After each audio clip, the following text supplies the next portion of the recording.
Okay, now go. You said your senatorial district at the moment. It's been in the Yes. news. A lot of PDP people. Your senatorial district has been the major place where PDP gets its votes from Kaduna State.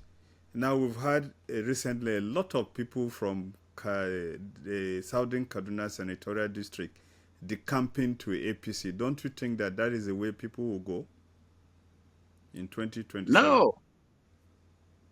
Unfortunately or fortunately, my senatorial district in southern Kaduna is a highly educated environment.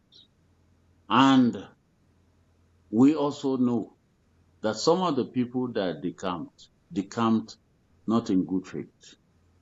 Most of them decamped because they have exhausted their terms. For instance, some of them know that they have done 2 terms, and we do strict rotation in the PDP, and that's why the PDP has survived in southern Kaduna.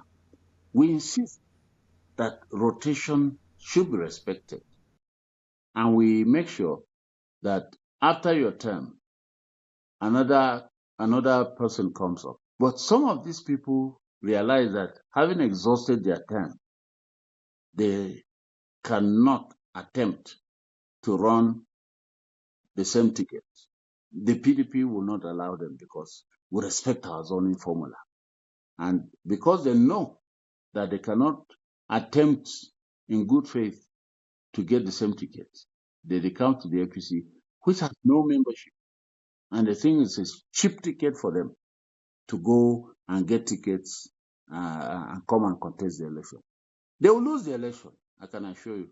Already there is a problem because so many of them that went to APC thinking they will get free tickets are now discovering that they are going to be facing each other. 3, 4, 5 of them looking for the same office from the APC. And they have made it easier for those who remain in the PDP because, for instance, those who could have challenged the senatorial candidate in the PDP have all run away to APC because they thought that if they go to APC, they will have an unchallenged contest for the ticket. Now, having gone there are 3 or 4 of them who have to contest to get the ticket. Meanwhile, the PDP senator appears to be running without opposition in the PDP. So they have just made it easier for the PDP candidate. And generally, let me say it, the people who are changing parties are individuals. And we are insisting, and we have already established in our environment, that the person who is elected is actually a servant, is a worker for the general populace. He's not the emir, he's not the king, he's not the chief. So when you move, you are actually moving alone. You are going to have to work to get the people on your side. Our people don't move like slaves because you are a king, you are a representative in the National Assembly or House of Assembly. When you move, everybody follows you. It doesn't happen in my environment. People will assess you, people will discuss you, people will analyze what you can offer. 1 or 2 of them certainly may be able to scale through because they have performed, and it is based on that performance that they may get support. But certainly it is not because they moved. It will just be because they performed while they were. The popular wisdom or information in Nigerian politics is that people in your senatorial district are moving to APC because the APC federal government has done a lot for your area, created a university, and also giving high-profile appointment to the senatorial district. That is the popular reason that we are hearing why people are moving into the APC.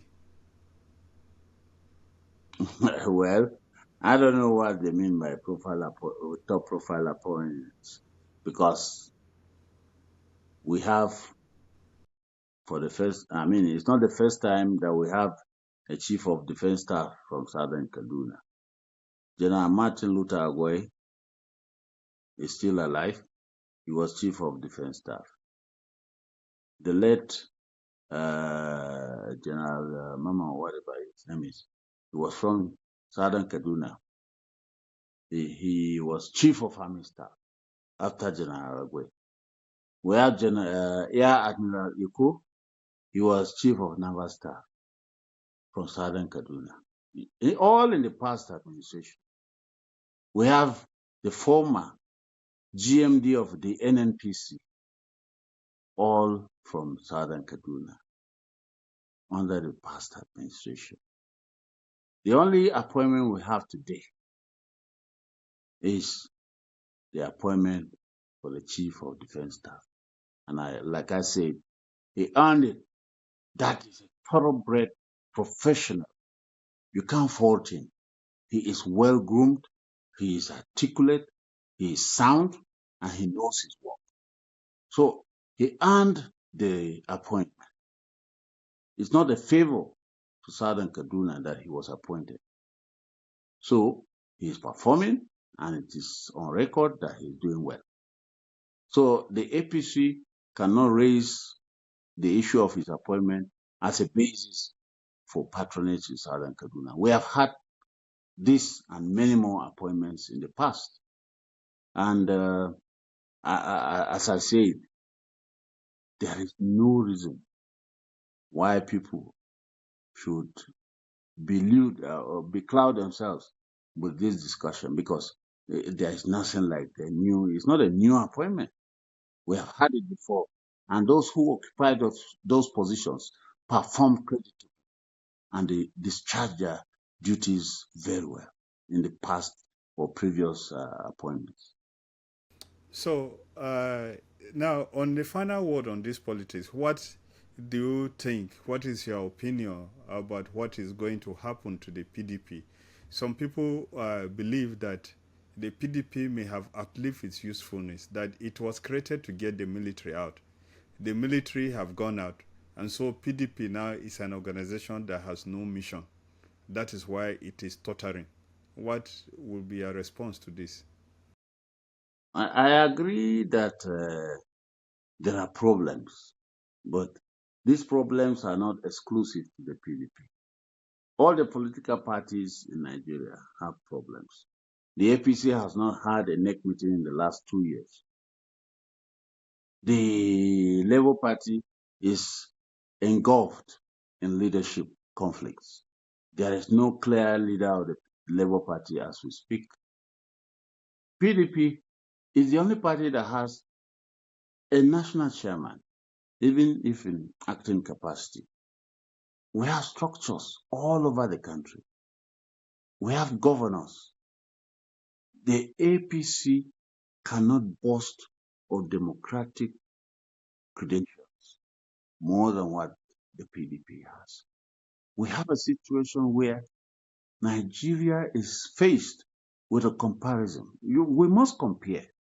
And that is where I want to end this discussion.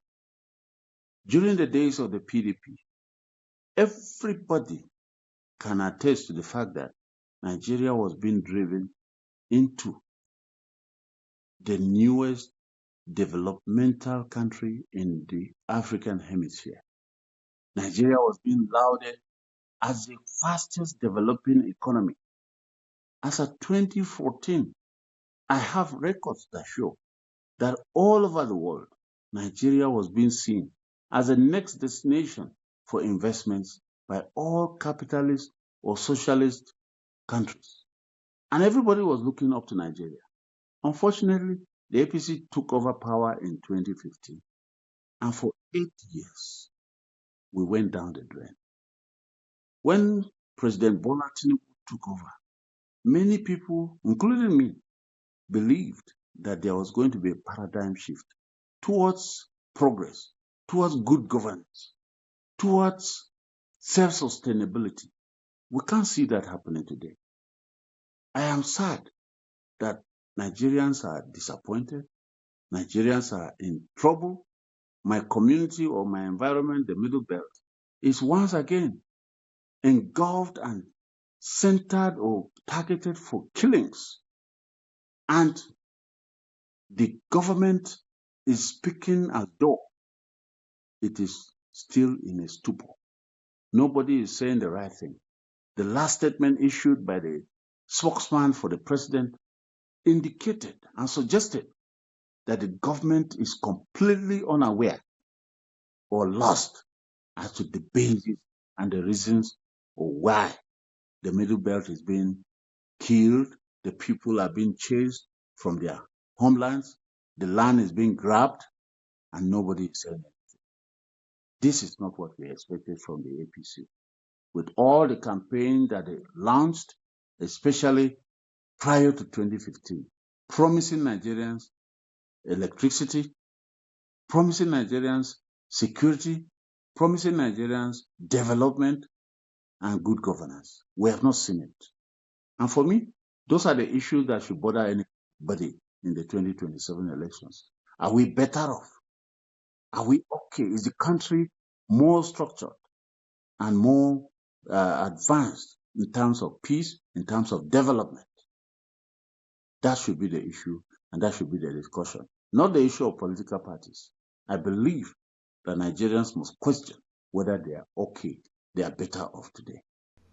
Yeah, but as a final question, what you are saying, well, very well, may be right, but the fact is that your party, which should provide the alternative, seems to be in serious crisis. As of today, is there's even a problem, as the Minister of Federal Capital pointed out in his interview. Is there even a problem as to whether you have the correct signatures to submit names of candidates to the APC, to the INEC, if you don't resolve this problem soon? So, and it doesn't seem as if the leadership crisis is about to be resolved. No, first of all, let me say that the Minister of the Federal Capital Territory has no locus to speak on these matters because he has already surrendered. And if he's a member of the PDP and he's already campaigning for the continuation or election of the current president who is in APC, then he has no locus discussing PDP capacity or possibility of sponsoring a candidate in 2027. He has no locus. And secondly, the issues as decided by the Supreme Court of who should be leaders of the political party have been resolved. That it is an entirely domestic affair of the political party. And I like the decision of the governors who said, let us do a NEC meeting and let the zone that has the duty of producing the national secretary decide and tell us who should be national secretary. That is what PDP has always done, to allow democracy to thrive, to allow sections of the country to produce leaders that they want. And I believe that if the governor's advice is respected by May, the national secretary of the party will be settled, because the Southeast caucus of the party, in line with the decision of the Supreme Court, will go back and submit a name. Any name that comes from the Southeast caucus of the party will be tabled at NEC, and NEC will adopt the position of that. And I know that already, before today, the Southeast caucus had sat and decided that Ude Okoye is their candidate for secretary. But all these things happened before the decision of the Supreme Court. And I believe that the governors are just saying, let the Southeast Congress or the party sit down again. If they want to reaffirm the position of Okoye, they should do it. If they want someone else, it is an entirely domestic affair of the political party. That is what the Supreme Court said. And it is not rocket science. It is not difficult to do.